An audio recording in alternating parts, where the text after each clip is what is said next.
Buongiorno a tutti, benvenute e benvenuti a Cambio Gioco, la settimana della prevenzione del gioco d'azzardo, organizzata da UL6 Euganea di Padova, in collaborazione con Alter Evo Società Benefit e IM Servizi.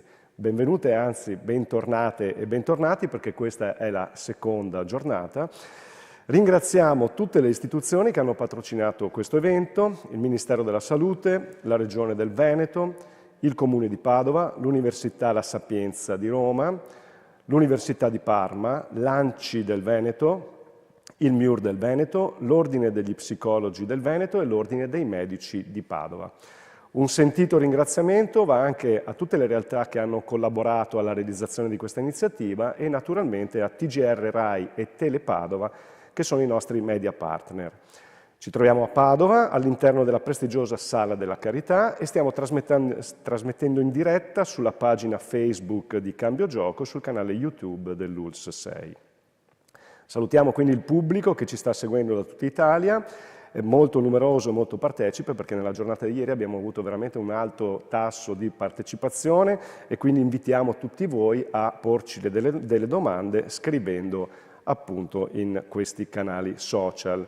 Il titolo per questa prima edizione della settimana della prevenzione del gioco d'azzardo è Siamo tutti in gioco, un titolo che abbiamo scelto per sottolineare la nostra intenzione di rivolgerci non solamente agli addetti ai lavori, ma all'intera cittadinanza, compresi gli studenti che in alcuni casi abbiamo il piacere di avere qui in sala con noi.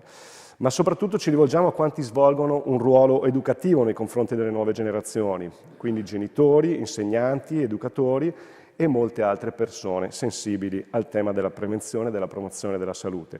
Pensiamo infatti che la cultura della prevenzione ci riguardi veramente tutti e per questo abbiamo progettato una settimana di incontri molto variegati, invitando non solamente esperti di gioco d'azzardo e di dipendenze, ma anche campioni dello sport, personalità importanti della legalità, professionisti della comunicazione, esperti del mondo digitale e molto altro.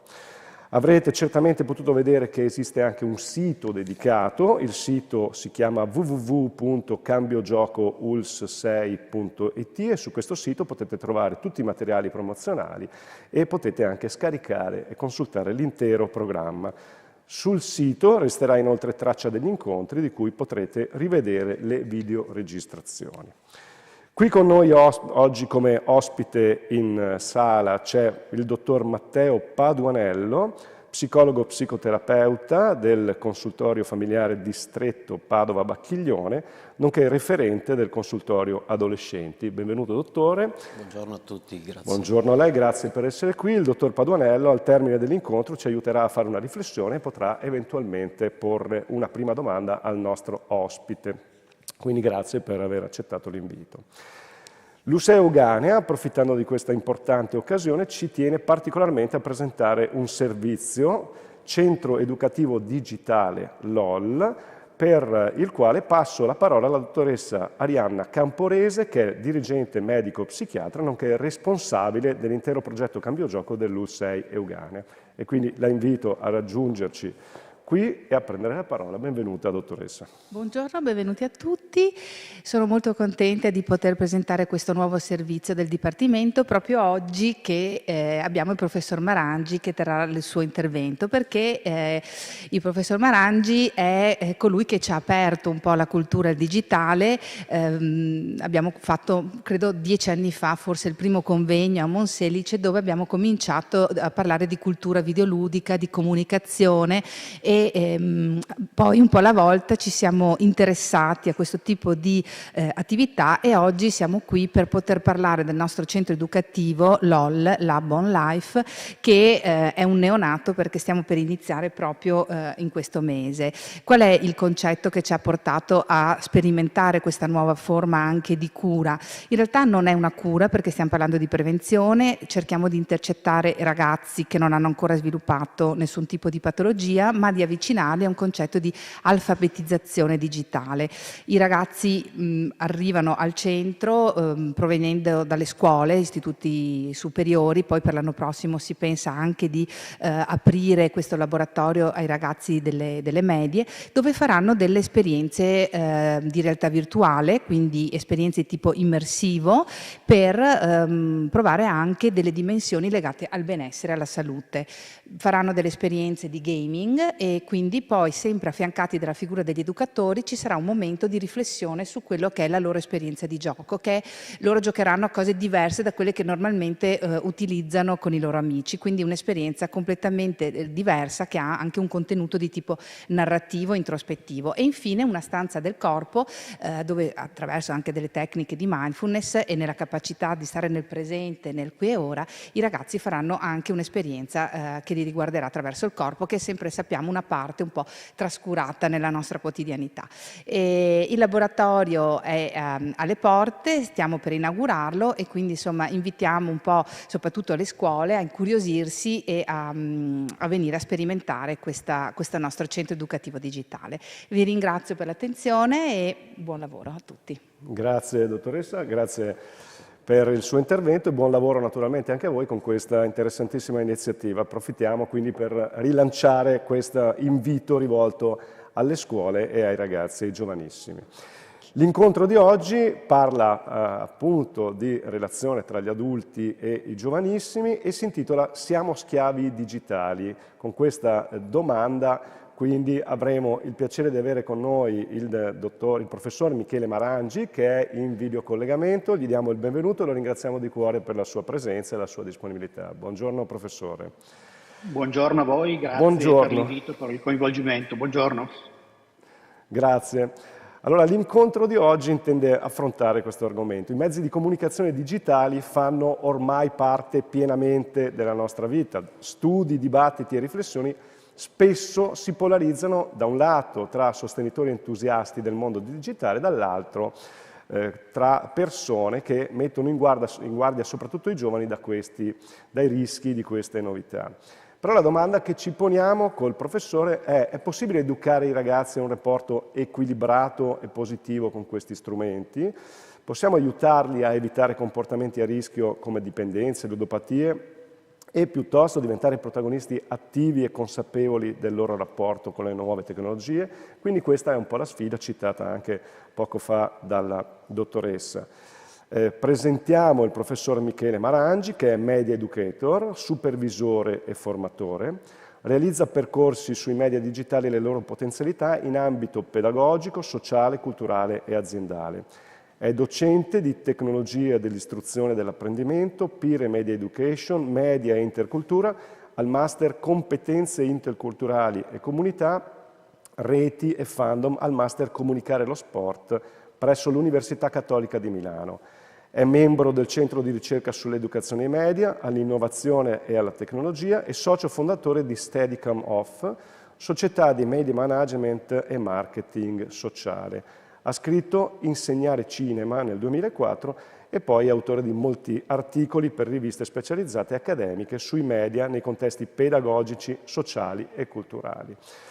Prima di passare la parola al professor Marangi, vi ricordiamo che potete porre eventuali domande commentando la diretta nei profili social di cui vi abbiamo fatto l'elenco precedentemente, oppure scrivendo un messaggio su WhatsApp al numero che vedete comparire in sovraimpressione e che sarà rimandato dalla regia anche più tardi, appunto per stimolare i vostri interventi, che sono sempre molto graditi e preziosi per la modalità che vogliamo instaurare con voi e quindi più dialogica possibile.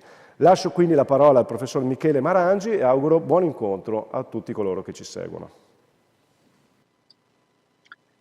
Allora, grazie mille ancora per l'invito in questa bellissima manifestazione. Ho molto apprezzato sia il rigore dell'approccio, sia l'eterogeneità che giustamente le ricordava. Ringrazio molto appunto il dottor Napoletano in particolare per la costanza e come dire, la cura che ha mostrato in questi mesi proprio rispetto alla preparazione di questo intervento. Mi fa molto piacere, devo dire, pur essendo a distanza, mi spiace molto non essere con voi fisicamente.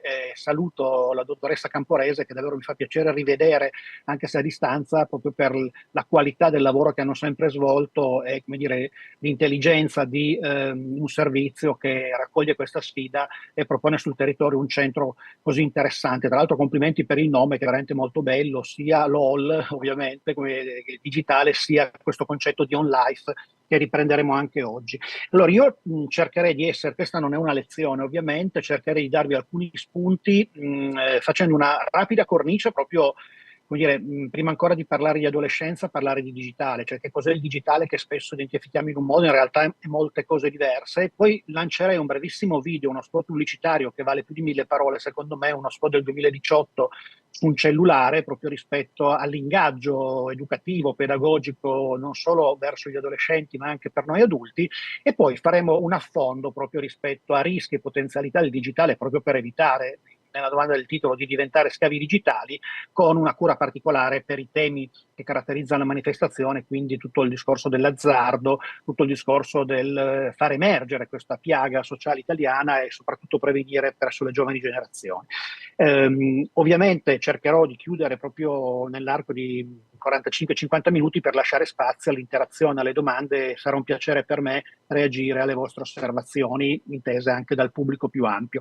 Bene, io allora condivido lo schermo e partirei con le slide che poi chiaramente lascerò agli organizzatori, quindi saranno a disposizione. Perfetto, dovrebbero vedersi tutte. Aspetta che, ok, perfetto. Ok, questa è la nostra copertina che in qualche modo ragiona subito su un elemento chiave. Per cui quando noi parliamo delle medialità, e i media oggi sono tutti digitali, pensiamo subito al digitale e alla comunicazione mediale come forma tecnologica, che è vero. Per esempio, ragionateci, non esisterebbero i selfie se più o meno una quindicina d'anni fa non avessero proposto dei cellulari con la doppia fotocamera. Il selfie potevo farmelo anche 40 anni fa con la macchina fotografica, ma era molto più complesso, molto più scomodo. Invece farlo immediatamente, la tecnologia mi permette di fare alcune cose. Il vertice chiave però è quello in basso a sinistra, cioè il digitale e le medialità digitali sono innanzitutto economia.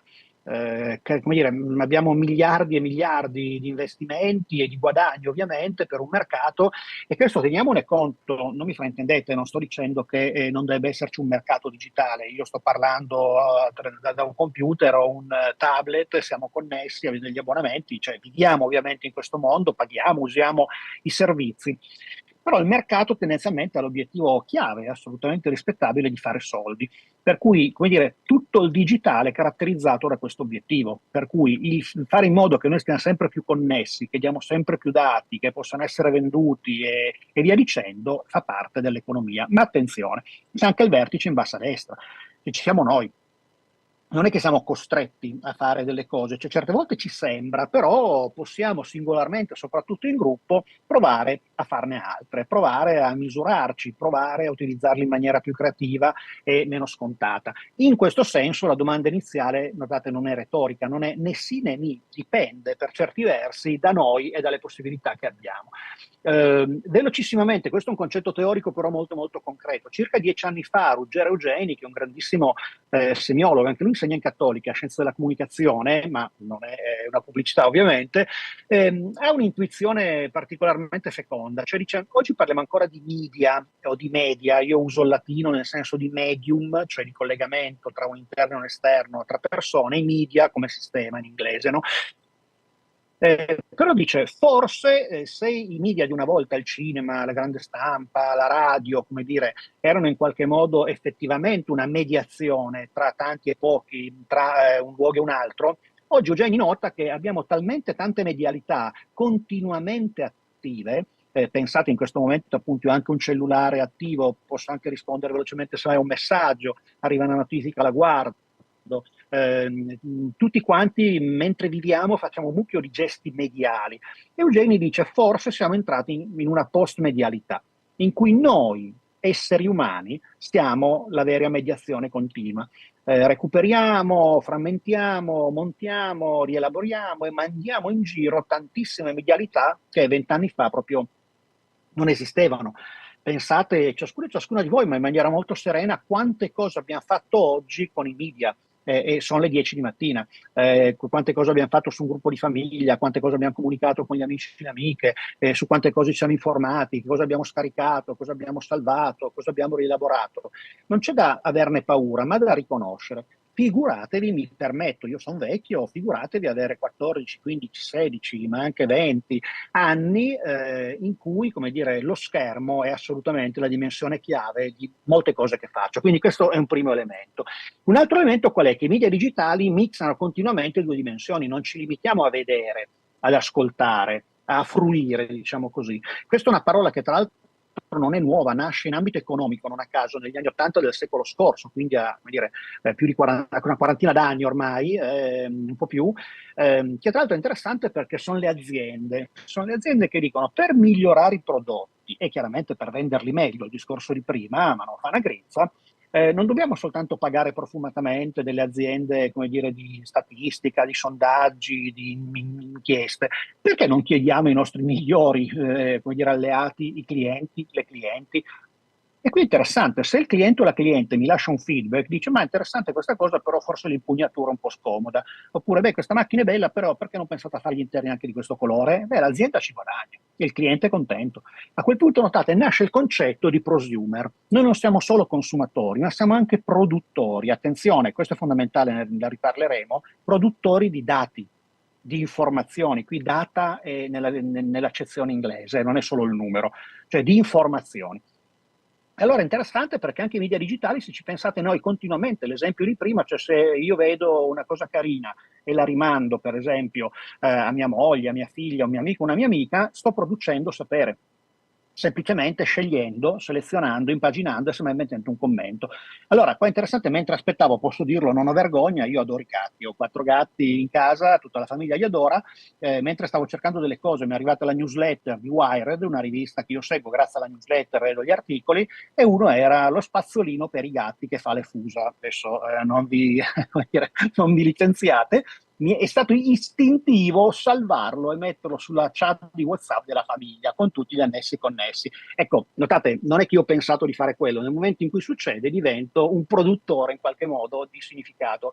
Dubito che lo compreremo, però come dire, il messaggio è arrivato. Vado di seguito, notate, e questo però comporta un altro elemento chiave, che oggi dobbiamo stare attenti, lo faccio anch'io, però alcune semantiche vanno proprio superate, spesso parliamo di reale e virtuale, dando per scontato che il reale è la cosa seria, il virtuale è una baracconata, oppure che il reale è la realtà concreta, il virtuale è tutta un'invenzione. In realtà no. A parte che il virtuale da sempre e anche filosoficamente è stato il reale in potenza, ma attenzione, oggi si parla molto di realtà fisica, realtà digitale. Lo vedremo soprattutto per i ragazzi e le ragazze, ma anche per noi adulti. Stare nei social non vuol dire essere in un'altra vita. Notate, non sto parlando di casi patologici, sto parlando, come dire, della cosiddetta norma. Per cui ciò che facciamo online e ciò che facciamo offline è sempre meno separato, c'è una connessione continua. Tant'è che un filosofo della comunicazione, proprio Luciano Floridi, che lavora molto sull'etica anche nei mezzi di comunicazione, lui ha insegnato per molti anni a Oxford, adesso a Yale, e insegna anche a Bologna, lui è italiano, Luciano Floridi, una delle elementi più interessanti della contemporaneità su questi temi, parla di On Life. Ecco perché ho molto apprezzato il nome che la dottoressa Camporese e l'equipe ovviamente dell'azienda sanitaria ha identificato per il centro, davvero molto interessante e molto attuale, in cui continuativamente noi siamo offline e online. Ciò che facciamo offline ha a che fare con ciò che facciamo online e viceversa. Per cui Floridi usa questa bella parola, proprio l'ibridazione, l'idea del mix continuo, un'osmosi continua appunto tra realtà fisica e digitale. Lui usa tra l'altro il parallelismo vegetale della mangrovia, la mangrovia che sta in acqua ma come dire ha radici profondamente piantate chiaramente nel terreno, media continuamente tra acqua dolce e acqua salata, non ha problemi e sta anche in aria. Cioè ha tante cose diverse ma se n'è fatta una ragione, quindi si è adattata perfettamente ad avere questi ecosistemi differenti all'interno, come dire, del proprio ciclo biologico. Io a questo punto toglierei la condivisione e chiederei gentilmente alla regia se può mandare adesso il breve spot che ho preparato, perché ci è utile sul concetto di on life e poi ci servirà anche dopo. Grazie mille.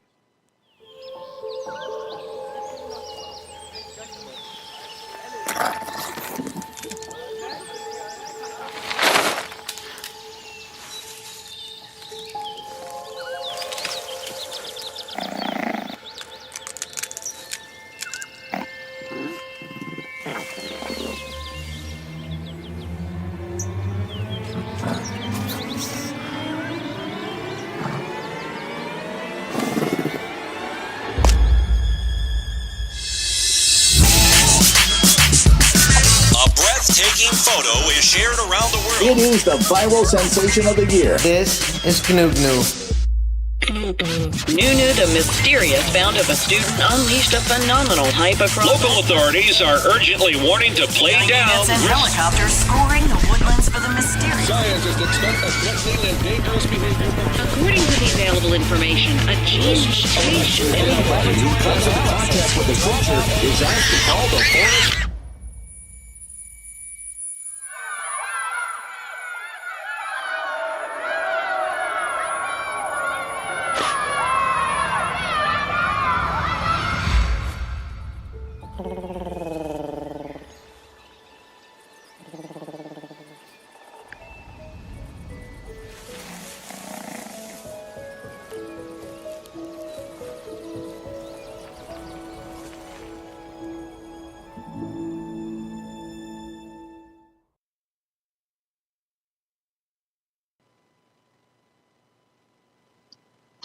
Ecco, molto bene, avete visto, questo è uno spot piuttosto famoso del 2018 ormai, della Huawei, ma c'entra la marca qua ovviamente, solo due notazioni.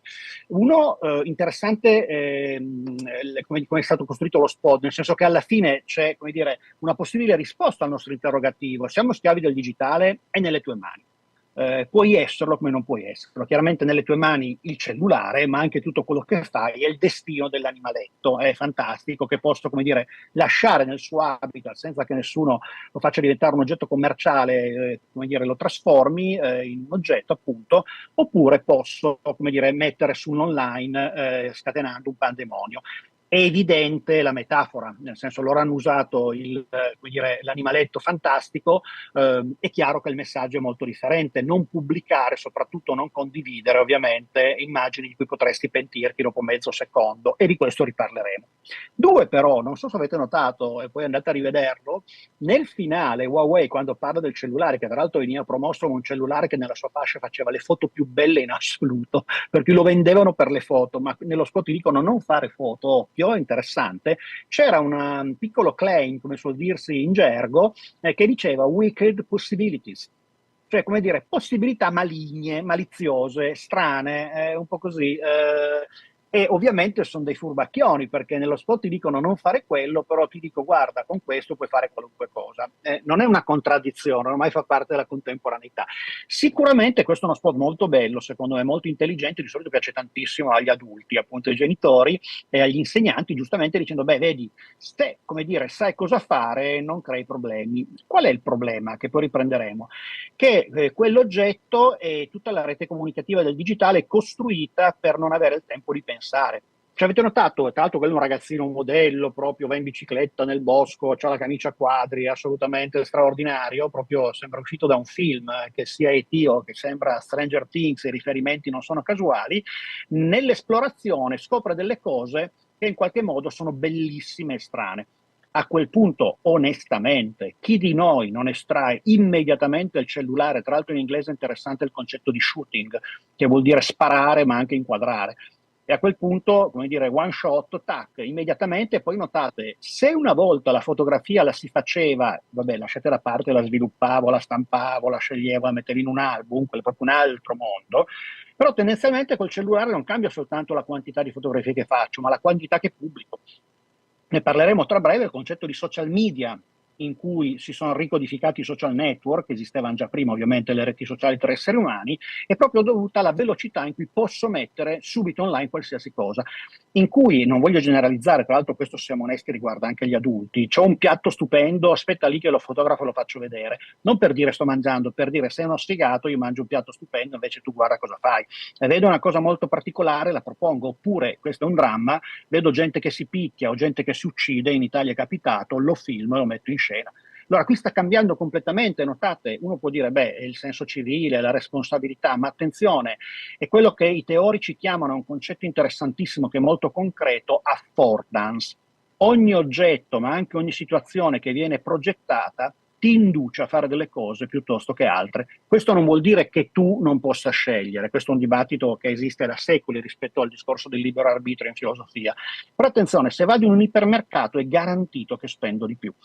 Io vorrei spendere per quelle 5 cose, ma poi ne compro altre 8, per carità mi servono, ma a quel punto dove le mettono nella corsia, come usano le luci, come usano le musiche, eccetera, o come usano il percorso, mi fa comprare di più. Io non me ne rendo conto, sono io che scelgo, nessuno mi costringe, ma mi aiuta a scegliere in un certo modo. Il digitale è molto costruito su questo lo dico soprattutto agli adulti che lavorano con un ruolo pedagogico e di guida in qualche modo a vari livelli, formale e informale, occhio a non dire sempre, beh, se sai, come dire, non fai. E questo è un tema tipico, per esempio, di chi lavora sulle dipendenze, nel senso che sa perfettamente che non basta sapere, devo in qualche modo essere aiutato a poter scegliere meglio. Ritorno alle slide, questo era l'unico video, mi sembrava utile proprio perché ci permette appunto di concretizzare questo concetto, notate, in cui ciò che faccio dal vivo è assolutamente legato a ciò che succede online, per cui io lo vedo nel bosco, se lo pubblico chiaramente cambia tutto, per me e per lui. Notate, qua è banale, ma mi sembra utile ricordarlo, soprattutto per i ragazzi e le ragazze, ma anche per noi, i social non sono una realtà parallela alternativa, ma di fatto una complementarità, un'estensione alla rete presenziale, appunto non sono scissi dal reale, è una dimensione complementare alla realtà fisica, torno a dire realtà fisica e digitale. Quindi quando una volta si diceva ma gli amici su Facebook, quando c'era ancora Facebook, anche per i più giovani, non sono amici reali, è vero fino a un certo punto. Oggi tutte le reti social, che tra l'altro sono cambiate alla velocità della luce, e vedremo tra breve alcuni esempi, comprendono sempre il mix tra reale fisico e reale digitale. Partendo dall'ultimo arrivato, BeReal. BeReal è interessante perché tra l'altro tutte le generazioni cambiano alla velocità della luce, al di là dell'anagrafe. Penso che lo conosciate, ma velocemente, io ho scelto qua 2 esempi, ne avremo altri 2. BeReal, ti arriva una notifica nell'arco della giornata, tu hai 2 minuti per fare una foto. E la cosa interessante, vedete, in entrambi qua i casi, gli screenshot che ho preso, le foto, tu mostri qualcosa, tipo la pizza che non mi è venuta bene o 3 pagnotte straordinarie che ho cucinato io, ma mentre fai la foto si vede la tua faccia oppure la retrocamera che mostra tu che stai facendo la foto. Allora, qui è interessante perché BeReal, notate, sembra un po' la risposta della nuova generazione che non ne può più di Instagram. Di nuovo, quando noi adulti parliamo di Instagram, dobbiamo considerare che Instagram è stato almeno 4 cose diverse da quando è nata, da adesso. Cioè, si chiama sempre così, ma ha proprio logiche differenti. Non è più il social fotografico. E soprattutto il social più ansiogeno, perché in qualche modo sono tutti fighissimi, tutti perfetti, tutti appunto in posti stupendi, eccetera, crea un'ansia clamorosa. Qua invece BeReal, notate, la quotidianità, che io trovo molto interessante in cucina in entrambi i casi. Io sono foto che ho recuperato dall'online, io non sono su BeReal anche perché sei costretto poi a fare la foto ogni giorno, figuratevi se ne ho voglia, per vedere le foto degli altri. Mia figlia ha 24 anni, c'è, ed è molto interessante vedere come viene usato. Allora, notate, qua è interessante perché appunto sono cose quotidiane, interessantissime. Una ragazza a sinistra, per esempio, che notate non si inquadra bene, c'è un senso dell'immediatezza, non si è messa a posto in qualche modo. È il ragazzo che sorride perché le due amiche hanno fatto, come dire, un qualcosa che forse poteva venire meglio. Notate, questo è interessante. I ragazzi più giovani e le ragazze più giovani non ne possono più di essere sempre al top. Perché noi vediamo spesso chi è al top, ma la stragrande maggioranza delle persone non è al top e vuole vite quotidiane. Non chiamiamole normali, perché a me non piace molto questa parola, ma quotidiane. Non a caso, vedete, qua ne vediamo altre due, non vuol dire che però sono un social neorealista, per quanto il neorealismo anche italiano, visto oggi, era tutto fuorché realista su alcune cose, lo sembrava all'epoca rispetto al cinema precedente. Però è interessante perché, vedete, vedo una famiglia di pulcini e la gallina, e la ragazza di là è contentissima, anche lei, notate, non si è inquadrata benissimo, ma perché tutto è più importante l'immediatezza. Straordinari i ragazzi a destra, come dire, secondo me l'hanno costruita ovviamente questa immagine, per cui uno fa il deficiente e l'altro fa lo stupito, ma notate c'è gioco per costruire narrativamente, però è interessante perché sono nei cassonetti reali. Ora, come dire, all'immaginazione non c'è limite, però vedete, questo è assolutamente, come dire, io qui l'ho scritto in maniera forse retorica, ma mi sembrava una buona sintesi, usciamo dall'idea dell'immaginario perfetto, che forse in tempi di crisi come i nostri, pandemia, guerre, siccità, ecosistema che sta andando chissà dove, fragilità, come dire, ampia, lavoro instabile, dobbiamo tenere conto i tempi che viviamo. Allora è interessante perché a quel punto anche nei social racconto piccole cose quotidiane in cui non c'è sempre la perfezione. Attenzione, TikTok chiaramente non è morto, anzi è il social che ancora sta spingendo di più, è quello che ha l'algoritmo più agguerrito, che tutti cercano di imitare e non ci riescono, però TikTok è interessante perché rispetto ad altri social non è mai stato. Io accendo l'app e c'è già un video che parte, anche se non lo scelgo. Anche questo ci interessa, notate, l'idea di essere nei flussi che prima citavamo per Eugenio, è molto concreta. Io qui ho scelto due esempi che non sto a raccontarvi troppo perché non c'è il tempo per approfondire, però il primo a sinistra è un video geniale, 15 secondi, in cui uno che tra l'altro non ha fatto nessun altro video creativo, cioè non è un creator come suol dirsi, in pochissimi secondi racconta la storia di TikTok, che è figlio letteralmente delle altre due bottiglie, una a sinistra è Musical.ly, l'altra a destra è Vine. Musical.ly era il social in cui facevo tendenzialmente balletti o lip dub, cioè doppiaggi in cui su una musica di base io facevo finta di cantare. Vine è il tipico esempio che, come dire, talvolta il mercato non accoglie delle idee geniali. Era l'applicativo video di Twitter. Così come Twitter delle origini da 140 caratteri, scusate, Vine aveva dei video velocissimi di 6 secondi che andavano in loop, ma era troppo avanti per l'epoca. E invece TikTok genialmente ha messo insieme le due logiche e, come suol dire, si è spaccato. Questo è un video bellissimo, fatto in casa, che è proprio la storia della comunicazione fatta con grande leggerezza. A destra, tema interessante, una ragazza che si mette in scena in cucina, si mette in scena tra l'altro in maniera non banale, qua le luci sono perfette. Questa c'ha la famosa lucina, quella rotonda col neon, un po' da influencer, anche se è una molto molto normale, che, come dire, semplicemente in loop fa apparire un'etichetta dicendo sei eterosessuale? No. Sei omosessuale? No. Sei lesbica? No. Sei bi? Alla fine dice sempre no, no, no, con un effetto sonoro che andava molto di voga alcuni anni fa, e alla fine mette, come dire, non ho nessuna etichetta, che è interessantissimo perché è un gioco apparentemente, un flusso, ma intanto racconta una soggettività differente delle giovani generazioni rispetto a certi temi. Andiamo di seguito, notate per esempio un social che oggi piace moltissimo ai più giovani è Twitch, che di colpo fa invecchiare YouTube. Attenzione, Twitch è molto giovane, ma il proprietario è Amazon, vedete, mercato, per cui c'è un marchio, ma dietro c'è delle grandissime potenze del digitale. Io sono abbonato a Amazon Prime, giusto per fare outing, non è che faccio quello che dire sui monti, però la cosa interessante qual è? Che in Twitch non guardo un video, ma sono in streaming, per cui un creator, uno streamer, come suol dirsi, propone che sono una partita di gaming, piuttosto che un dibattito, piuttosto che un'analisi della partita di calcio, se vogliamo, e io guardo ma intervengo.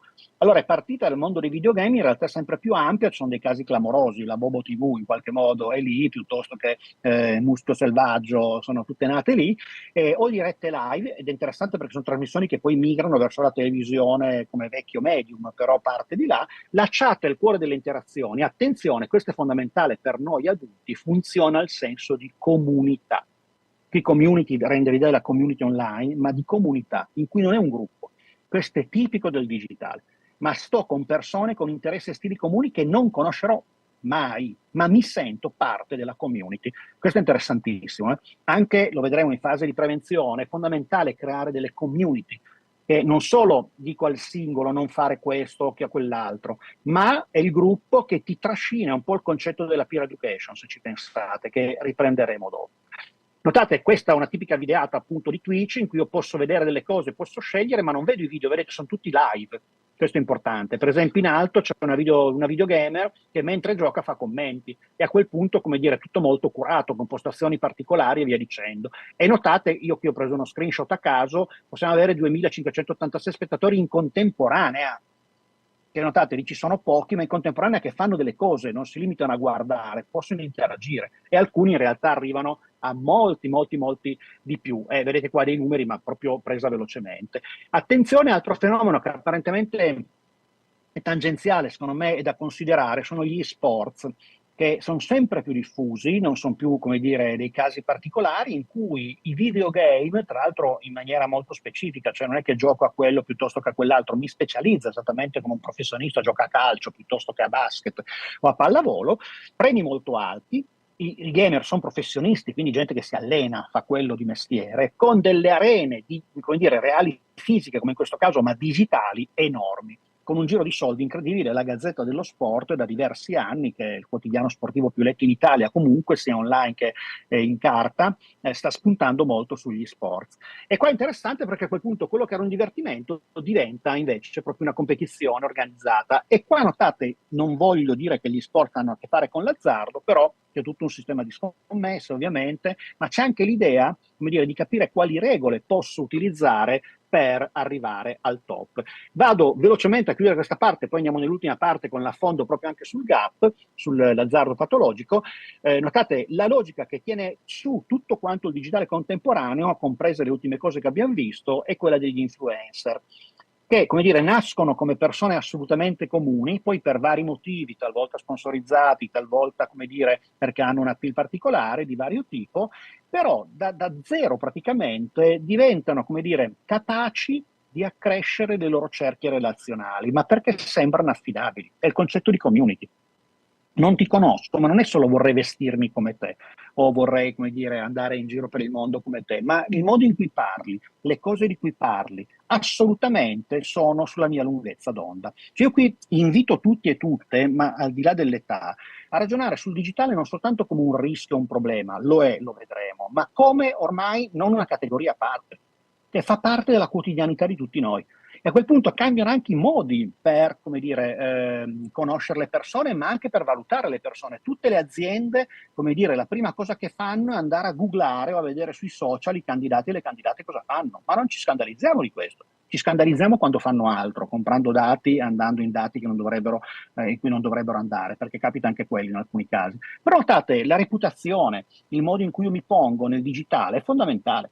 Allora, qui è interessantissimo perché l'influencer può essere, notate, non visto solo, che so, come quelli che lo fanno di mestiere per guadagnare soldi, ma come le persone che possono diventare influencer positivi. Penso, per esempio, notate, all'idea di quotidianità, di immediatezza, che viene percepita come prossimità da chi li segue. Faccio un esempio, io ci ho lavorato molto negli ultimi anni, per esempio, come il mondo di Instagram in particolare in questo caso, comunque degli influencer in senso lato, poi sempre collegati anche a YouTube piuttosto che a TikTok in alcuni casi, come le persone con disabilità finalmente hanno raccontato in prima persona un qualcosa che spesso era sempre raccontato dagli altri. O veniva celato o veniva celebrato con pietismo. Invece fortunatamente abbiamo influencer con disabilità che fanno politica, che propongono viaggi, che parlano di sessualità, che ragionano su come fare famiglia. Straordinario. È straordinaria questa cosa. Cioè finalmente abbiamo persone che possono influenzare, mi raccomando, avete capito, un'opinione non dico positiva o negativa, ma non scontata su un tema che di solito viene visto in un certo modo. Questo è molto interessante perché a quel punto rompe le barriere. In questo senso c'è un elemento, notate, chiave che vado ad approfondire, che è quello delle challenge, che spesso è una preoccupazione di noi adulti, no? Le challenge sono letteralmente delle sfide in cui io ti sfido a fare questo, è sempre esistito questo meccanismo, oggi però sui social può diventare altro e tra l'altro appunto talvolta ti sfido puntando soldi, ma ne parleremo tra breve. Però notate, la sfida è sempre stata a livello socioculturale un'idea nelle narrazioni, devo come dire, andare sempre più in alto, andare sempre più lontano, sfidare sempre di più quelli come dire, cattivi, eccetera, eccetera. È legata al senso di scoperta, andare oltre i propri limiti. Qua mi sono permesso, non ho chiaramente sponsorizzazioni, ne ho presa una tra le tante, questa ditta produce orologi, notate, no limits, è assolutamente un pochino come l'impossible is nothing della Adidas e via dicendo, ne troverete moltissime ovviamente, no? In questo senso, l'idea di andare oltre il limite fa parte della nostra cultura umana, direi, e mi raccomando, non solo narrativa. Cosa capita però? Che all'inizio, vi ricordate, sembra di parlare dell'Ottocento, invece erano 10 anni fa, c'erano le prime challenge, erano tra virgolette benefiche. Questa è l'Ice Bucket Challenge, in cui ci si tirava giù una secchiata d'acqua gelida o i più temerari dei cubetti di ghiaccio, era nata così, in cui questa azione era pensata per raccogliere fondi per una causa legata proprio a fondi su una malattia rara, e ha avuto un successo clamoroso. Per cui tutti, prima della partenza nelle prove del Gran Premio di Formula 1, piuttosto che il cantante famoso o il politico, il candidato, ma anche la gente comune nel giardino, piuttosto che si tirava giù la secchiata e ovviamente lo metteva sui social. Qua mi raccomando, è giusto parlare di storia, cioè non essere anacronistici, come suol dirsi, il social, non i social, il social all'epoca era Facebook. E questo però è interessante perché, attenzione, adesso non voglio approfondire troppo, era un'altra epoca. Cioè su Facebook c'erano i piccoli, i medi e i grandi.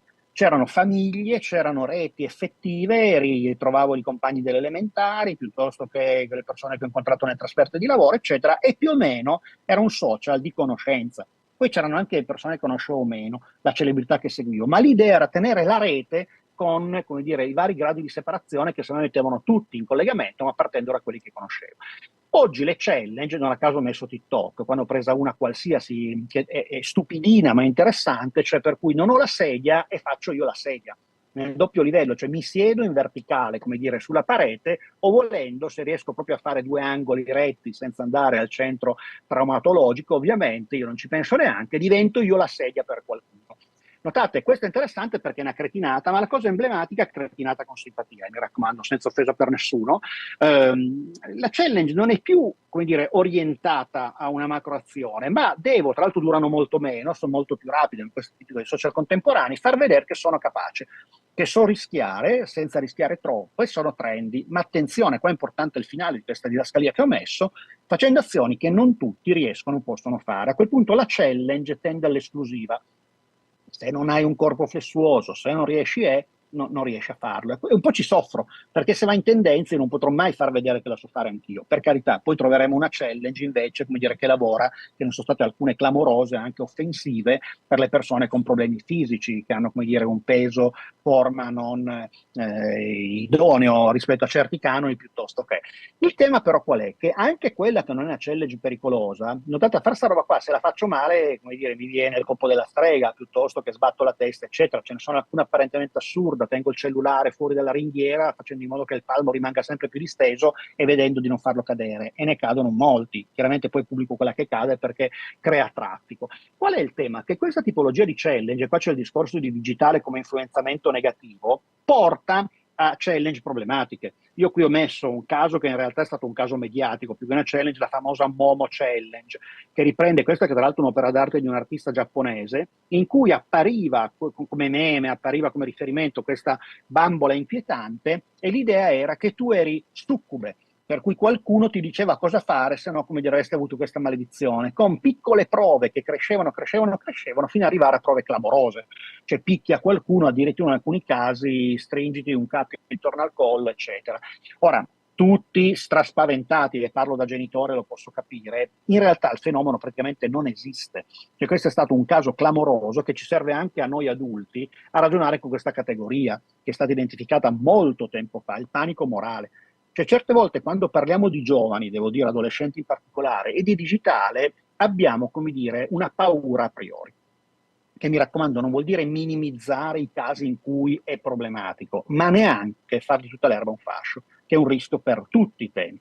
Allora, qui è interessante perché tutto viene percepito come minaccia, il panico morale, esempi clamorosi ovviamente, la caccia alle streghe o altre psicosi collettive, che so, gli UFO, gli alieni, piuttosto che, come dire, la criminalità che è intorno a noi ovunque, mentre i dati dicono che si è abbassata. Cioè non c'è, come dire, corrispondenza tra la realtà fisica, appunto, e la realtà virtuale, in questo caso, che è immaginata dalle persone. Il tema però qual è? Perché io vi ho proposto questo? Perché attenzione, non bisogna minimizzare. Cioè anche la challenge banale, apparentemente, quella in qualche modo del faccio la sedia o tutte le 1000 che si rincorrono, come dire, il rischio è l'emulazione. E qui arriviamo proprio al punto finale. Nel senso che, e qua riprendo Floridi dell'On Life, lui parla, siamo ormai in una situazione che è dominata dall'infosfera. Abbiamo continuamente dati, continuamente stimoli, continuamente input. Se non sappiamo sceglierle, combinarle, non dico neanche analizzarle perché quasi non c'è mai il tempo, non possiamo conoscere. Cioè se ogni cosa che capita, è esattamente lo spot che avete visto prima, se io ho il cellulare che fa la foto bene e però devo farla vedere perché sennò, come dire, non esiste, a quel punto non sto a pensare cosa capiterebbe all'animaletto, cosa capiterebbe a me, cosa capiterebbe eccetera eccetera, la faccio e a quel punto sono io il prodotto dell'algoritmo. Ti ho prodotto, come dire, questo stimolo, lo farai e cresci traffico. Invece qua l'idea chiave, proprio per evitare l'influenzamento. Allora, l'influencer può essere positivo, parlato alle persone con disabilità, piuttosto che come dire, le sensibilità eco-sostenibili, piuttosto che la peer and media education. Ma può essere anche problematico. Se sono da solo, mi annoio, la prima cosa che capita la faccio anch'io, senza ragionarci. A quel punto l'infosfera apparentemente è una roba, come dire, molto strana, in realtà è la vita quotidiana, per cui dobbiamo saper, come dire, percepire, selezionare e far diventare conoscenza i dati, e qua c'è la mia cornice, la mia, non solo mia. Perché la media education non deve più essere per specialisti? Perché vivendo nei, non con, dobbiamo ragionare anche sui media. Perché ormai i media sono ovunque, dobbiamo saperli contestualizzare e usarli consapevolmente. La consapevolezza è una parola chiave per me, non è solo conoscenza, non è solo competenza, perché se no cosa capita? Che ci mancano queste tre dimensioni. La media education deve essere, questo vale anche, e adesso arriviamo sul discorso dell'azzardo, capacità di avere senso critico, creatività, cioè racconto le cose in maniera originale, creativa e mia personale, ma anche senso di responsabilità. In Cremit noi parliamo di tre dimensioni: critica, estetica ed etica. Che notate non è la cosa da moralistica o da professoroni, assolutamente no. In ogni cosa che facciamo noi adulti per primi, anche i ragazzi, avere sempre queste tre dimensioni. In questo senso dobbiamo far crollare questa tipologia che usiamo ancora tutti, o per primo, chiacchierando, ma che non ha senso, i famosi nativi digitali. Ma loro sono capaci. Ma loro chi? Cioè quando Prensky, che è questo divulgatore scientifico che per la prima volta nel 2001 parla di nativi digitali, si riferisce a quelli nati nell'85, che negli Stati Uniti in particolare, ma dopo poco anche tra noi, nascevano e vivevano in case con i computer, con i mouse, con le tastiere. È chiaro che hanno istintivamente una familiarità con quelle cose, ma non vuol dire che sappiano usarle. Per cui Prensky dice: i nativi digitali sono quelli dopo l'85, quelli prima sono i migranti digitali. Prensky però intellettualmente, come dire, ha molta trasparenza, dopo aver scatenato un dibattito enorme, dice: attenzione, le categorie non possono mai essere solo due, e questo è un consiglio che io cerco di seguire sempre, non è o dentro o fuori, o giusto o sbagliato, c'è tutta una gamma. E lui dice: attenzione, non dobbiamo usare la carta d'identità, ma lo stile d'uso, appunto la consapevolezza, la modalità attraverso cui in qualche modo mi oriento. E lui non a caso propone altre tre categorie che sono particolarmente interessanti. Parla di stupidi digitali, al maschile e al femminile ovviamente, che o non sanno usare minimamente le tecnologie e le reti, o li usano in modo basico e sprovveduto, fanno sempre la stessa cosa, o non calcolano le azioni, gli effetti delle proprie azioni un click, il discorso di prima, il ragazzino lì l'ha calcolata, non hanno senso critico, non sono responsabili. Occhio, non vuol dire solo l'85enne che non sa accendere un computer, vuol dire anche il 30enne che sa usare il cellulare, ma, come dire, non è capace a scegliere due modi di informazione differente. Oppure per ogni cosa che vedo uno si mette le dita nel naso, lo faccio la foto, rido e lo mando in giro. Ecco, quello è uno stupido digitale. Abbiamo invece poi la seconda categoria, che sono gli smanettoni digitali o le smanettone, quelle che hanno destrezza digitale. Lo usano sempre, anche quando non serve, ma sono molto rapidi, grande dimestichezza tecnica, questo è una cosa positiva, ma spesso non è legata a capacità creative. non sanno comunicare in modo coerente, l'importante è mandare sempre in giro e soprattutto, questo è il tema chiave, non hanno consapevolezza. Ah, faccio io, così continuiamo a fare questo e quest'altro, ma perché? Questa roba qui cosa potrebbe generare? Quando è meglio non rispondere in un social? Quindi la smanettona digitale in qualche modo sa usare perfettamente, tecnicamente, ma non dà un senso. E infine, ovviamente, ci sono i saggi digitali. La digital wisdom, come la chiama giustamente in inglese Prensky, che hanno abilità cognitiva, quindi sanno, come dire, fare collegamenti, sanno in qualche modo capire cosa può essere più utile, uso consapevole e prudente, qui la prudenza non è una virtù vecchia, appunto, talvolta è meglio stare zitti. Talvolta è meglio aspettare 10 minuti prima di dire wow, che notiziona. Talvolta è meglio, come dire, scegliere la foto da pubblicare e non mandarne 8 di colpo. Quindi senso critico, e qui notate, io ci tengo molto, le sagge digitali sanno comunicare e tendenzialmente sanno che viviamo in una società, mentre spesso il digitale ci vuole solo individui. Questo è un temore, non voglio filosofeggiare, ma questo è un temore, dobbiamo essere onesti. Capacità collaborative, io cito Jenkins, intelligenze collettive, come dire, capacità collaborative. Questo è fondamentale. Arriviamo finalmente, come dire, al tema chiave, che però spero abbiate colto, non era una digressione. Queste sono le 3 parole chiave basiche, che se volete caratterizzano il nostro rapporto col digitale. Spesso, quello dei giovani, ma anche il nostro. Pensare di poter avere sempre tutto subito. Non è vero. Perché sempre chiaramente basta staccare l'interruttore e non c'è nulla. Subito può capitare, come dire, che una cosa ci mette un po' più di tempo, se cerco la cosa più raffinata, tutto ci sembra, ma alcune cose dobbiamo imparare a trovarle. Non a caso, ed eccoci qua, l'azzardo si è trasformato completamente negli ultimi anni, grazie o a causa del digitale. Se una volta giocavo, come dire, una volta a settimana, poi 2 al Superenalotto, qua vado a prendere un caffè, c'è sempre. Quindi sempre tutto subito, ma ancor più, se non prendo il caffè e voglio sul mio cellulare fare la scommessa, posso farla anche al 92esimo della partita, quindi sperando che la squadra sta perdendo 1-0, nel recupero faccia 2 gol e io punto qualcosa. Non c'è più bisogno di andare neanche in un luogo fisico. E attenzione, qua c'è un tema chiave. Ciò che una volta era gaming, ne abbiamo parlato, come dire, su Twitch, ma in senso lato, i videogame sono la grande industria dell'intrattenimento, tra l'altro sono un dispositivo straordinario, dottoressa Camporese di quello parlava, l'imparare a giocare anche a giochi diversi, l'imparare a immergersi in maniera, come dire, consapevole, senza perdere il piacere. Ciò che sembra gaming, questo è un'app per bambini, tra l'altro, per bambini, avete già capito dove andremo a parare, Coinmaster, diventa gambling.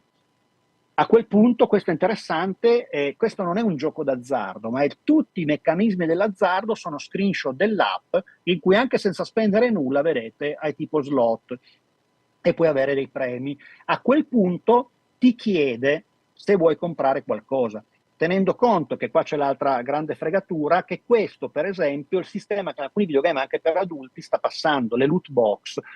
Cioè, come dire, sono delle scatole magiche a sorpresa, esistevano anche quando ero piccolo io, che in teoria dici, guarda, se tu te ne compri un tot e a destra c'è un listino, tra l'altro da aggiornare, per cui 2 costano $2, 50 costano $40, chiaramente è conveniente, ma sono $40 veri. Cosa vuol dire? Che se tu ne comprate 50, avrai 50 possibilità durante il gioco di avere una scatola sorpresa in cui semmai hai dei bonus, semmai hai delle skin particolari, dei vestiti che puoi metterti, semmai c'è la cosa esclusiva, semmai ti do dei poteri o ti faccio durare di più l'effetto di un'arma. Notate? E non a caso alcuni paesi, l'Olanda e il Belgio, le hanno messe fuori legge. E molti videogiocatori e videogiocatrici non le sopportano perché falsano il gioco. Ma notate, è l'azzardo. Non so cosa troverò, ma spendo per sperare che qualcosa mi sia utile. In questo senso, l'altro tema chiave, notate che non è teorico, ma è molto molto concreto, è che ormai il denaro non è più fisico. Cioè, quando abbiamo visto prima l'app Coinmaster, non è che il bambino ha la carta di credito, ma semmai su quel cellulare collegato per cui io posso spendere 1,99 € o 0,99 € per avere il giochino. E chiaramente la mamma o il papà non si preoccupano, ma è pochino. Ma il tema qual è? Se a 5 anni, a 8 anni ho accesso a, è un problema. Perché non ho il senso fisico del denaro e della spesa. Allora, questo è interessantissimo, non sto dicendo che dobbiamo abolire le carte di credito, mi raccomando, ma se tutto in questo caso, come dire, virtualizzato, in questo caso sì, per esempio i festival musicali, tutti ti chiedono quanti token vuoi comprare, Se vuoi comprarti la birra, non vai a comprare la birra, ma dici, boh, mi faccio un budget di 20 euro e posso comprare birra, panino, eccetera. Che è diverso, perché poi quei 20 euro è regolare mi rimangono sulle croste, nel senso che se mai me ne servivano 12, però ne ho comprati 20, cerco di spenderli e molti non li vogliono indietro. È la tokenizzazione proprio in qualche modo della società, che notate è tipica dell'azzardo. Nei casinò, vecchio stile, ti davano le fiche. Stesso discorso. Se paghi con i soldi reali sei un po' più prudente, se paghi con oggetti di plastica, come dire, con un potere magico per certi versi che tu vai a attribuire, spendi molto di più. Semplice, ma funziona.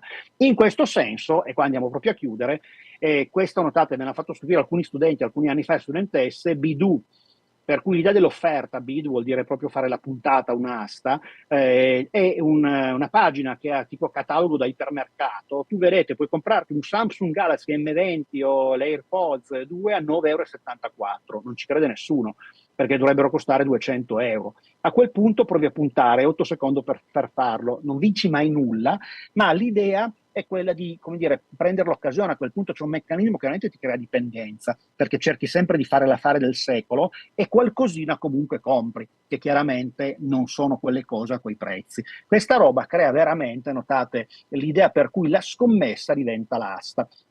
Il piacere non è avere l'oggetto, ma pensare di poter averlo. Notate, è azzardo patologico.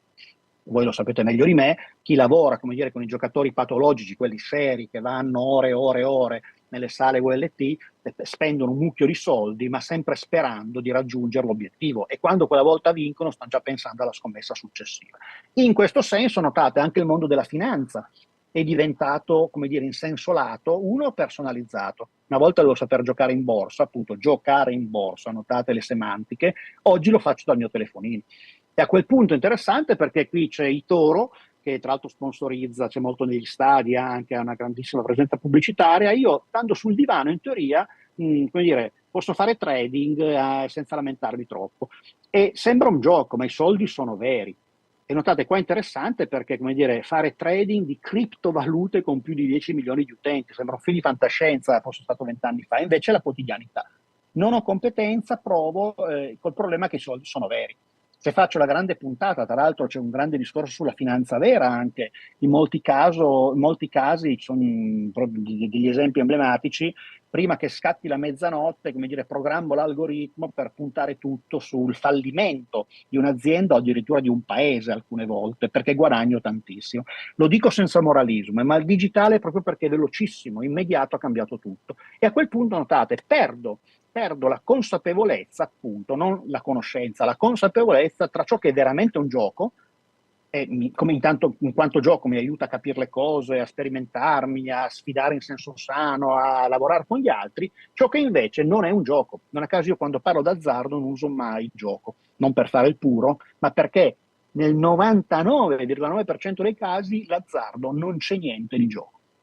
È proprio un'idea, come dire, che vado ad attribuire poi dopo in senso giocoso. E attenzione, spesso, per esempio, qua do un consiglio a chi lavora con i più giovani, questo è un grande tema. Io sono un gran tifoso di calcio, tra l'altro, è una delle squadre che c'è qui, è la mia squadra del cuore, avete capito quale? Segno di Torino, evidentemente, non c'è l'altra innominabile, però la cosa interessante qual è? Che il calcio, dico, beh, io sono esperto, sono abbonato, seguo tutto, eccetera, tenete conto, uno dei fenomeni sociali più interessanti degli ultimi decenni è il fantacalcio, che non è d'azzardo, però è una virtualizzazione, in questo caso sì, del reale. Qui gente, io conosco persone di 40 anni che fanno ancora l'asta del fantacalcio chiudendosi 2 giorni fuori di casa, ed è fenomenale, ti dà adrenalina, ci ho giocato a lungo, quindi come dire, poi sono uscito dal tunnel, però l'idea qual è? Che io possa, in quanto competente, sapere se quella squadra vincerà quella partita, però poi perdo. E tra i ragazzi e le ragazze questa cosa è molto molto diffusa, tenendo conto che anche qua, notate, noi pensiamo al campionato italiano, alla Premier League, piuttosto che ogni sala scommesse, volendo, puoi puntare sul campionato indonesiano, perché ci sono quelli che ti danno le dritte dicendo punta qui, eccetera, e spesso sono tra l'altro partite truccate. E come i casinò, il banco vince sempre, e non sempre in maniera lecita, ovviamente. Notate, su questo, vediamolo un po' in positivo, abbiamo parlato di media education, beh, uniamo la peer alla media education. Io con i ragazzi e le ragazze posso fare molte cose sia in presenza sia sui social, nei social. L'idea in qualche modo di stare nei gusti, stare nei consumi, ma per dare messaggi positivi che però siano in qualche modo percepiti e sentiti, superando, vedete, quello lo dico per l'ennesima volta, la scissione, la dicotomia tra presenza e digitale. spesso, ma molti di voi le conoscono queste cose, l'avete fatte anche voi, cioè creare un gruppo condiviso in cui metto dei messaggi oppure mi aggiorno, autogestito dai ragazzi e delle ragazze, non è che cambia i comportamenti, ma mi aiuta ad avere un'attenzione. A me è capitato in provincia, per esempio, di Come Varese, sono dei progetti molto belli che sono stati fatti da alcune cooperative. Tra l'altro durante la pandemia sono arrivati, figuratevi, in una challenge che appunto hanno fatto 10 gruppi di peer per riuscire a movimentare il più possibile, hanno creato 10 profili Instagram da zero, in 10 giorni sono arrivati a 83.000 impressions, cioè persone che hanno visto i loro post. Che notate, non è un numero fuori completo, perché 83.000 diviso 10 fa 8.300, però notate 83.000 visioni di messaggi positivi rispetto alle dipendenze, rispetto agli influenzamenti negativi, rispetto appunto a alcol piuttosto che rapporto col digitale, in 10 giorni è tanta roba, con il loro stile. Meme, video assurdi, domande e risposte, questo è molto interessante, ma davvero senza dare ricette. E in questo senso io vi propongo 3 prospettive, che non sono ricette, torno a dire, cioè, visto che siamo sempre nel digitale, perché non partire di là, però, attenzione, per creare strumenti produttivi e distributivi che in qualche modo, e siamo al secondo punto, accrescano la sensibilizzazione sul tema. Spesso di azzardo non si parla, o se ne parla male o si pensa che sia soltanto legata a certe categorie. Fortunatamente i più problematici non sono i giovani, ma proprio per quello, mentre sono giovani o ancora adolescenti, lavorare con loro per andare oltre i luoghi comuni, evitando che si facciano male più avanti. E tra l'altro, notate, secondo me è fondamentale nelle campagne comunicative dire: guarda, se hai un problema c'è qualcuno che è bravo, che è gratuito, che ti aiuta. I servizi presenti sul territorio. E poi notate, grazie a questo si possono realizzare più formati comunicativi, sia online che offline. Va bene le meme, vanno bene gli spot, vanno bene le immagini, ma anche il momento in cui faccio il volantino te lo do, oppure quello che metto in classe, il cartellone. Oggi costa pochissimo fare formati anche molto belli, che creano anche un arredamento urbano. Io so in alcuni posti hanno fatto dei murales molto belli, in altri hanno creato dei 3x6, in altri fai l'evento che so in piazza. Quelle robe lì è comunicazione, cioè non sono solo quelle mediate. Gli obiettivi sono coinvolgere, in modo che io ti faccio sapere quali sono le conoscenze di base e i rischi, identificare le competenze per creare comunicazione efficace, che va bene proporre, come dire, gli esterni, i professionisti a un certo punto possono intervenire, ma io appunto con la mia società lavoriamo tantissimo nelle scuole, i ragazzi e le ragazze tirano fuori delle cose fenomenali, poi da mettere un po' a punto, ma che in tempo reale colgono il modo giusto per parlare agli amici e alle amiche. L'obiettivo è accrescere la consapevolezza, proprio per prevenire i rischi in qualche modo collegati agli azzardo e il fatto che ci siano i servizi. Ultimissima proprio slide, notate, io di solito la uso per me questa, cioè quando devo fare un progetto, quando in qualche modo devo capire se ha funzionato, vi invito ad andare in senso orario. Cioè la prima cosa non è tanto di cosa parliamo e come ne parliamo, che do per scontato ovviamente, non è che parliamo di astrofisica, però il coinvolgimento e la centralità dei destinatari. Cioè non devo partire da me che comunico, ma dalla persona che voglio coinvolgere, che tra l'altro non è una persona, spesso è una community, che ha certe caratteristiche. Se vado a parlare di legalità in un territorio ad alta infiltrazione mafiosa, non posso pensare di legalità come la penso io, o la penso in astratto. Devo capire cosa significa quella parola, che gesti sono. A quel punto, se vado a parlare di azzardo con persone che sono già infognate, non posso dire: ah, guarda, ti fa male, lo sanno perfettamente. Ma lì c'è un discorso da servizio per le dipendenze, quindi devo, come dire, promuovere un altro servizio. Essere coerente tra ciò che dico, come lo dico e l'obiettivo che voglio pormi. La domanda chiave per me è sempre perché. Perché lo stiamo facendo? Dove vogliamo andare a parare? Essere originali in senso comunicativo, che non vuol dire inventare tutto da zero, ma spesso adattare dei format alla realtà in cui viviamo. E poi l'efficacia. Deve essere tutto efficace per 30 anni? No. Alcune cose devono essere efficaci per la settimana prossima. Poi ne propongo un altro. Ho citato più volte i meme, secondo me è un terreno straordinario. Se fatti bene e se organizzati in un certo modo, sono velocissimi, i ragazzi hanno una capacità di sintesi clamorosa, ti fanno ridere, ma se te ne propongo 25 nell'arco di una settimana lasciano il segno. Se ne faccio uno e basta, dopo un po' non lo vedo più. Io poi mi sono permesso di lasciarvi un po' di riferimenti, questo è un classico, ma è proprio il nostro tema, cioè l'addiction by design, che è stupendo come titolo originale, cioè la dipendenza che viene progettata. e parla proprio del fenomeno del gambling in Las Vegas. Natasha Rothschild è straordinario, questo libro di antropologia contemporanea, in italiano bellissimo anche il titolo, L'architettura dell'azzardo. Poi 2 libri sulla media education, ma che non vogliono essere teorici, per cogliere perché è così importante. Nel secondo sempre Rivoltella propone la riflessione sulla società postmediale, vi ho messo Eugeni, postmediale, e Floridi, la quarta rivoluzione, e poi 3 libri interessanti, uno quello di Prensky, che proprio racconta il suo percorso delle native digitali, la saggezza digitale. Uno è quello di 3 giovani ricercatori italiani che ragionano proprio sul cosa vuol dire stare nei social per i giovani. Molto bello questo libro, secondo me, perché ragiona sulle emozioni, sull'identità sociale, sui media digitali. E il secondo, Maria Ranieri e Stefania Manca, che insegnano a Firenze, è un libro molto interessante, anche proprio metodologico, di come usare i social nell'educazione. Perfetto, mi fermo qua, spero di essere stato, come dire, in 50 minuti previsti, sono a vostra disposizione per domande, osservazioni e riflessioni. Grazie professore, spero che lei senta l'applauso dalla sala, la ringraziamo per il suo ricchissimo intervento, molto esaustivo. Passo subito la parola al nostro ospite qui presente, il dottor Matteo Paduanello, per una considerazione, un aggancio con la sua esperienza professionale quotidiana ed eventualmente una domanda al professor Marangi. Sì, grazie al professor Marangi, sempre molto interessante, puntuale e con la sua creatività appunto espositiva. Volevo riprendere un tema che ritorna spesso nel nostro lavoro. Io lavoro a consultori adolescenti, ma lavoro soprattutto con le scuole superiori e con i ragazzi, diciamo, dai 14 anni in su. Si parla appunto di educazione digitale ormai da un bel po' di tempo.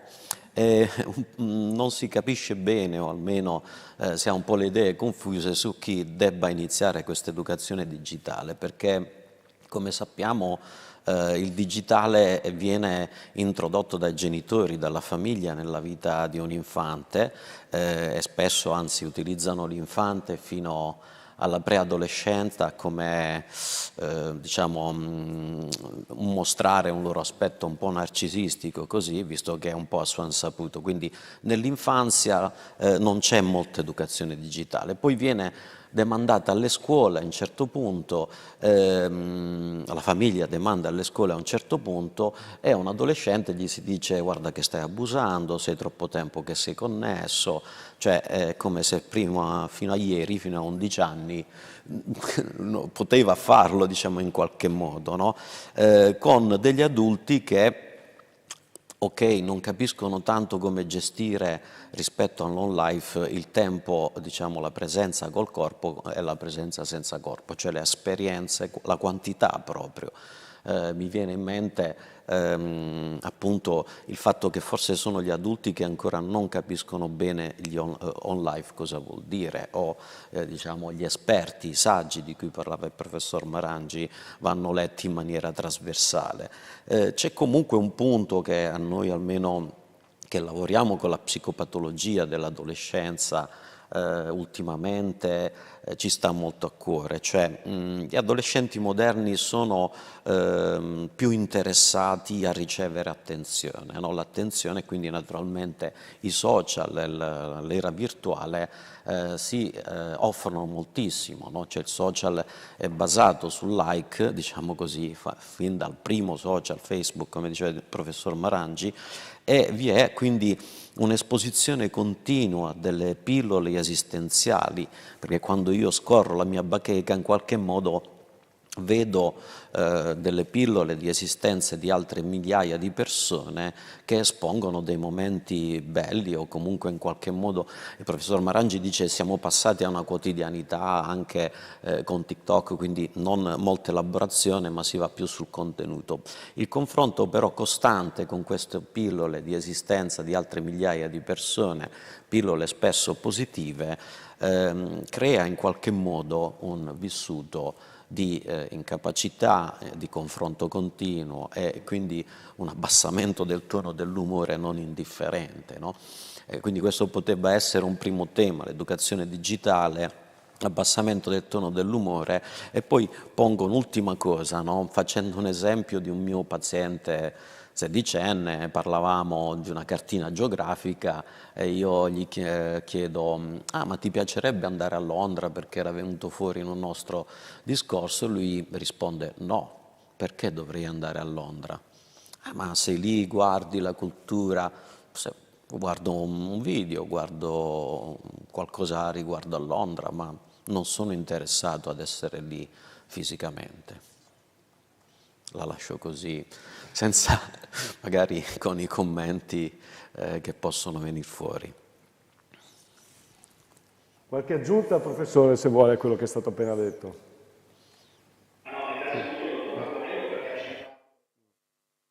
Interessante, partendo dalla sua esperienza professionale e sul campo, quindi come dire, questo è assolutamente un tema. Io concordo pienamente su alcune cose che lui diceva, anzi veramente mi sembra interessantissimo l'affondo che proponeva, per esempio sul bisogno di attenzione, che davvero su questo fin dalla famiglia in qualche modo rischia talvolta, non mi fraintendete, io dico molto peggio il dottor Paduanello, rischia di creare degli effetti di protezione eccessivi, che non vuol dire fregarsene dei figli ovviamente, no?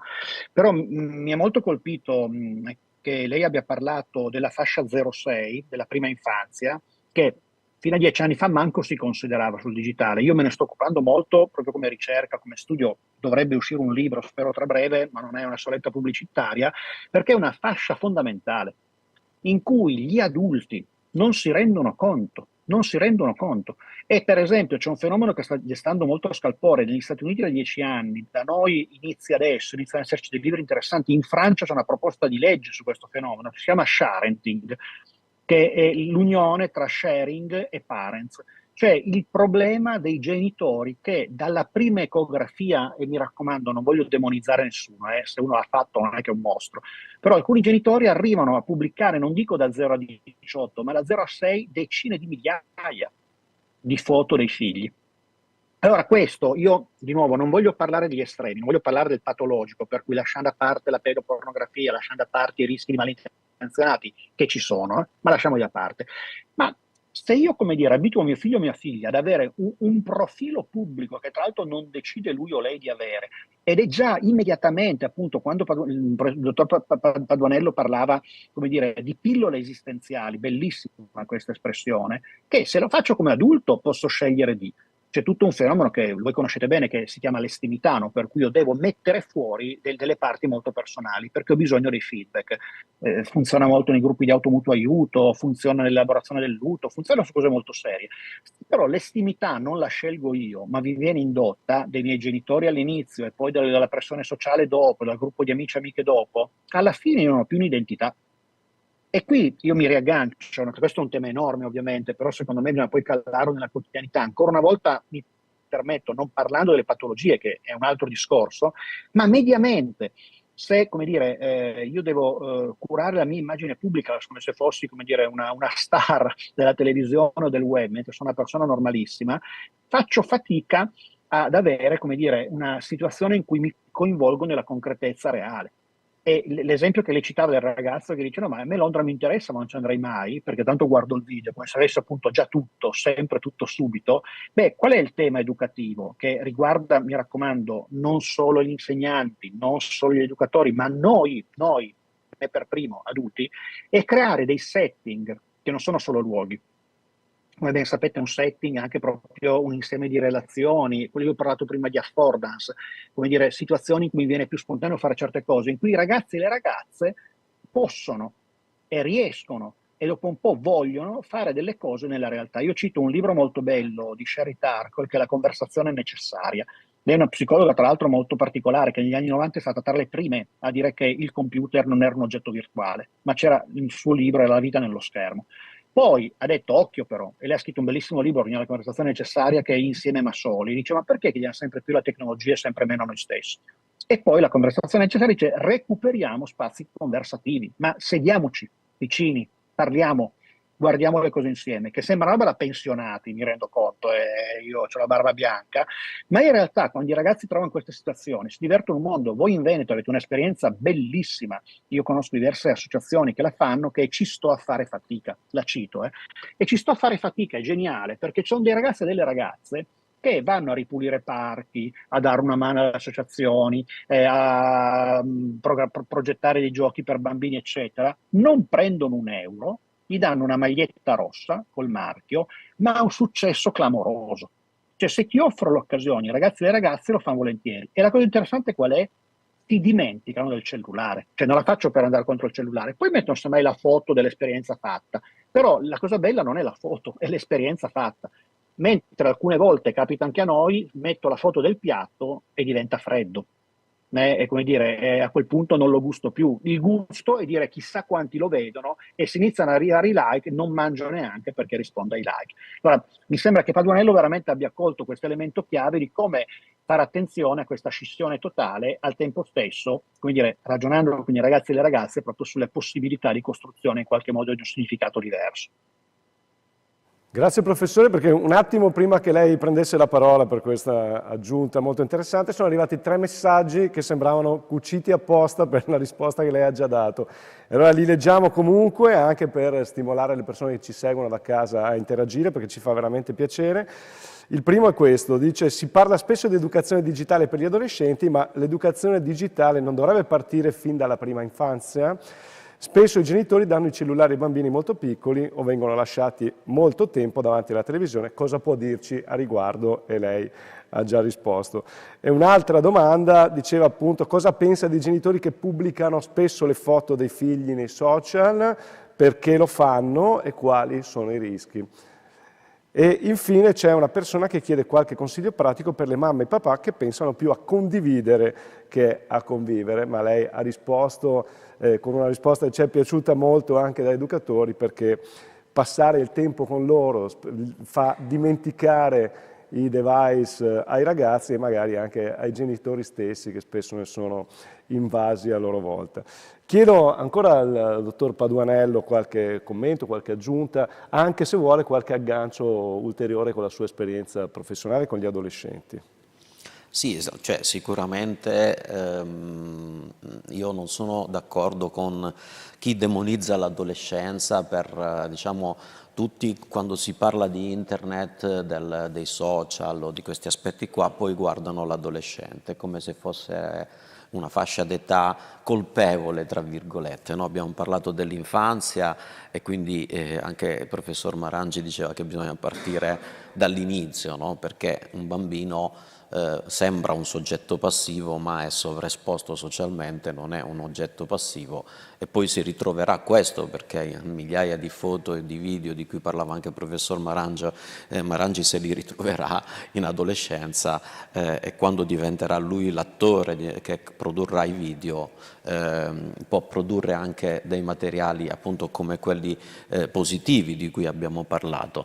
Purtroppo io ho questa deviazione professionale, tra virgolette, vedo che i ragazzi stanno cercando di dirci qualcosa anche con il loro uso di internet, e quindi non solo l'aspetto critico di cui possiamo sottolineare eccetera, però credo che dovremmo riflettere sul fatto che gli adolescenti sono in una fase della loro esistenza in cui la personalità è frammentata per natura, si sta formando la personalità ha molti nuclei, e sicuramente l'era on life aggiunge dei pezzi, dei nuclei di identità. Ognuno di noi ormai ha un'identità online che deve curare almeno come cura l'identità in presenza, e in questa connessione il fatto che l'identità online può essere cangiante e manipolata, delle volte possiamo trovare degli aspetti problematici dell'adolescenza, quindi fare una riflessione non solo sulla produttività esterna pubblicata, ma anche su cosa comporta, diciamo, poi sul piano dello sviluppo della personalità l'utilizzo e la modificazione che internet può, la possibilità, diciamo, che internet può offrire. Il famoso non metterci la faccia, no? O il metterci la faccia, di cui poi i ritirati sociali sono un po' l'espressione di quelli che arrivano a non voler più metterci la faccia, no? Perché ricordo che comunque questi ragazzi sono sovraesposti a un confronto continuo che naturalmente poi se mi confronto in internet capite che sarò sempre perdente, diciamo, rispetto a quello che vado a incontrare, e quindi forse lavorare anche su dei confronti positivi, mi verrebbe da dire, che in questo momento sono quelli che mancano sicuramente. Grazie per questa aggiunta molto preziosa che ci aiuta anche a stimolare il pubblico che ci segue a chiedere sostegno, aiuto ai servizi, sapendo che questi sono fenomeni che sono conosciuti, come ha detto anche il professor Marangi, e ci sono dei professionisti che sanno come aiutare le persone. Questo è un altro degli scopi di questa settimana e quindi ci teniamo a ribadire il concetto. Ci sono anche dei complimenti che arrivano dalle persone che ci seguono da casa, li leggo perché faranno sicuramente piacere al professore, ma fa piacere anche a noi registrare che c'è un'interazione, un apprezzamento e che quindi queste iniziative sono utili e gradite. Grazie per aver invitato Michele Marangi, sempre illuminante e stimolante, e poi c'è un grazie Michele col punto di esclamativo, bravissimo come sempre, quindi qualcuno che vuole essere anche vicino e confidenziale.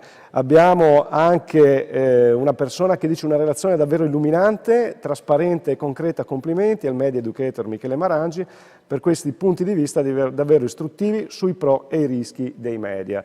Ecco, questo era anche l'obiettivo di questo incontro, quindi abbiamo detto in premessa, spesso il dibattito rischia di polarizzarsi tra le persone che vedono solo i vantaggi di questi strumenti e le persone che invece li demonizzano, soprattutto rispetto alle fasce d'età di cui ci ha anche testimoniato il dottor Paduanello.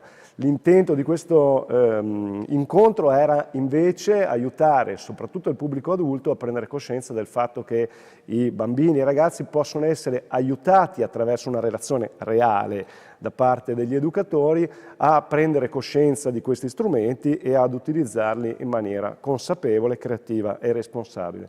Quindi questo è il messaggio che speriamo rimanga a tutte le persone che ci hanno seguito qui in presenza dalla Sala della Carità e da casa. Andiamo in chiusura dell'incontro ringraziando il dottor Paduanelli che è stato nostro ospite in sala per i preziosi contributi. Grazie a voi.